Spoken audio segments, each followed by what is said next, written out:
L'appel à la prière. L'appel solennel. Des fronts humbles, des cœurs apeurés. Les yeux fixés dans une seule direction. Cherchant un homme que les gens de cette cité connaissent bien. Il s'agit de Bilal bin Rabah el-Abissa. Le voilà qui est monté au-dessus de la Kaaba. Dieu est grand. Dieu est grand. Dieu est grand. Dieu est grand. Je témoigne qu'il n'y a de Dieu en droit d'être adoré que Allah. Je témoigne qu'il n'y a de Dieu en droit d'être adoré que Allah. C'est d'ici quoi brillait le soleil de l'islam. Quoi retentit l'appel de la vérité, appelant à la félicité. Jusqu'à ce que ces paroles atteignent les quatre coins de la terre. Un appel éternel qui, au fil des années, a été une véritable preuve de l'unicité de Dieu. Une déclaration de la sincérité du dernier messager, et un guide sur le chemin de la seule félicité. Dans chaque terre que les musulmans, de toutes les couleurs et de toutes les langues, ont foulé, ces mots sont exaltés. Afin que les cœurs les répètent avant les langues. À la Mecque, les musulmans avaient l'habitude de prier et d'adorer Dieu en se dissimulant de leurs ennemis. Aujourd'hui, tous les recoins de la Mecque tremblent de ce noble appel 5 fois par jour.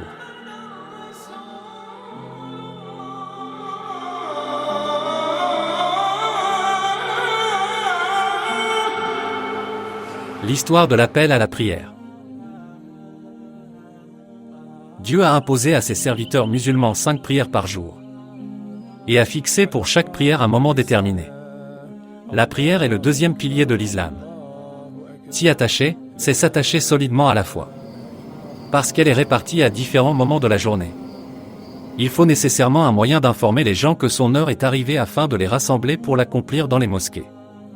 Le messager de Dieu, prière et paix de Dieu sur lui, se soucia de la manière de rassembler les musulmans pour la prière. Il consulta donc ses compagnons. Certains d'entre eux indiquèrent qu'une bannière devait être dressée avant chaque prière. D'autres proposèrent l'utilisation d'un cor, comme celui employé par les Juifs. Et un troisième groupe proposa l'utilisation d'une cloche comme celle des chrétiens. Mais rien de tout cela ne plut au messager de Dieu, que la prière et la paix de Dieu soient sur lui. Cette nuit-là, le compagnon Abdullah bin Zayd vit en rêve les paroles de l'appel à la prière. Le matin venu, le messager de Dieu, prière et paix de Dieu sur lui, en fut informé.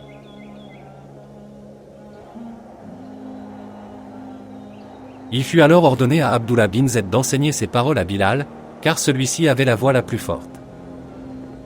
Depuis ce jour, des mosquées des musulmans aient lancé l'appel à la prière. Rite qui s'étend à travers le temps et l'espace. La signification de l'appel à la prière. L'appel à la prière n'est pas seulement l'annonce que le temps de la prière a débuté et une invitation à l'accomplir. Il est plutôt un noble appel qui éveille l'homme endormi par l'agitation de la vie. Qui lui rappelle, s'il l'oublie, que le but premier de son existence est le souvenir de Dieu et son adoration. L'appel à la prière est une caractéristique inhérente aux pays musulmans. En vérité, au-dessus de cette terre s'élève la parole de Dieu. Et il y a certes sur terre pour le très miséricordieux des maisons et des mosquées.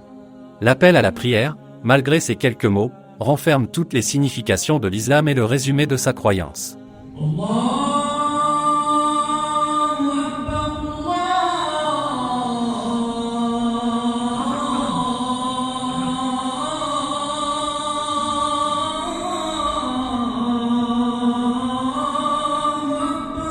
Dieu est grand, Allah Akbar, signifie que Dieu, Seigneur des mondes, est plus grand que tout. Plus grand que ce bas monde et ses préoccupations.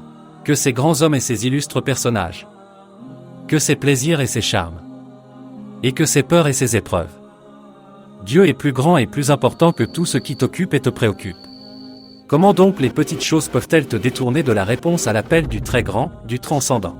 Puis le témoignage du monothéisme, Tawhid, phrase sublime par laquelle la terre et les cieux furent créés, pour laquelle toutes les créatures furent créées, et pour laquelle Dieu Tout-Puissant envoya ses messagers, fit descendre ses livres et édicta ses lois, et sur laquelle les hommes seront interrogés et jugés devant le Tout-Puissant. Puis le témoignage que Mohammed est le messager de Dieu et le sceau des prophètes, que la prière et la paix de Dieu soient sur lui. Celui qui transmet le message de vérité de la part de Dieu. Celui en qui Dieu a ordonné aux hommes et aux djinns de croire. de même qu'il leur a ordonné d'obéir à ses commandements, et de s'éloigner de ce qu'il a interdit et défendu. Dieu a rehaussé son renom, si bien que son nom continuera à résonner aux quatre coins de la terre jusqu'à la fin des temps. Quel rang éminent occupe-t-il? La répétition des deux témoignages de foi rappelle aux musulmans le but qu'il vise, et la voie qu'il doit emprunter. Le but, plaire à Dieu et aller au paradis. La voie, suivre sincèrement le messager de Dieu, Mohammed, que la prière et la paix de Dieu soient sur lui.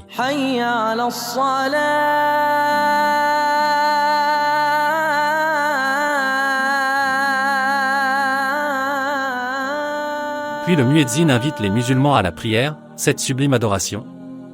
La joie des croyants et le bien-être de leurs âmes. Lorsqu'ils se tiennent devant leur Seigneur, ils s'entretiennent avec lui et lui demandent. Ils lui confessent leurs désirs, et lui demandent sa miséricorde et ses grâces. Ils lui exposent les angoisses qui les accablent. Et ils lui demandent pardon pour les péchés qu'ils ont commis. Cette prière est une rivière d'eau fraîche et pure, dans laquelle le croyant se lave 5 fois par jour, et qui le purifie de la souillure des péchés. Puis le muezzin fait suivre son appel à la prière de son appel à la félicité. Quelle félicité est plus grande que de répondre à l'appel de Dieu Tout-Puissant et de se hâter de lui obéir? Puis le muezzin répète le takbir pour confirmer cette vérité solennelle. Celle qui, si elle est fermement ancrée dans le cœur du serviteur, lui permettra de suivre le droit chemin et de connaître une vie heureuse. Puis l'appel à la prière se termine par le témoignage de l'unicité de Dieu. Quiconque termine sa vie par ces mots entrera au paradis. Telles sont donc les formules de l'appel à la prière, qui sont le résumé des préceptes de l'islam. Il est lancé 5 fois dans la journée. Répondent à cet appel les serviteurs que Dieu, par sa grâce, a guidés, tandis que les autres scènes détournent le mérite de l'appel à la prière. Si la fonction de calife me l'avait permis, je me serais également chargé de l'appel à la prière. Ces mots ont été prononcés par le commandeur des croyants, Omar bin al-Khattab, que Dieu soit satisfait de lui. Il ne le désira que parce qu'il connaissait l'immense récompense des muezzins, et le grand mérite de l'appel à la prière. Les muezzins sont ceux qui auront les coups les plus longs le jour de la résurrection. Et nul, parmi les djinns et les hommes, n'entend la voix du muezzin, sans qu'il ne témoigne en sa faveur le jour de la résurrection. Le messager de Dieu, que la prière et la paix de Dieu soient sur lui, a dit, si les gens connaissaient le mérite de lancer l'appel à la prière et de se tenir au premier rang, et s'ils ne trouvaient d'autre moyen pour y parvenir que d'en venir au tirage au sort, alors ils le feraient certainement.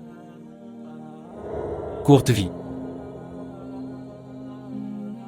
On prononce l'appel à la prière, non suivi d'une prière, dans l'oreille de chaque musulman qui vient au monde. Puis il s'en va sur les chemins de la vie, jusqu'à ce que Dieu décrète le terme de sa vie. Une prière funéraire est alors accomplie pour lui, mais sans appel à la prière. C'est comme si cet appel à la prière à la naissance annonçait cette prière à la mort. Et ce qu'il y a entre cet appel à la prière et cette prière funéraire est la période de la vie qui est courte, quelle que soit sa durée. L'appel à la prière sur le nouveau-né, dont la prière est retardée jusqu'à la mort, est la preuve que la vie est courte comme l'est le temps qui sépare l'appel à la prière de la prière. Heureux celui qui profite de cette courte vie pour obéir à son Seigneur et répondre à son appel, afin d'être du nombre des bienheureux.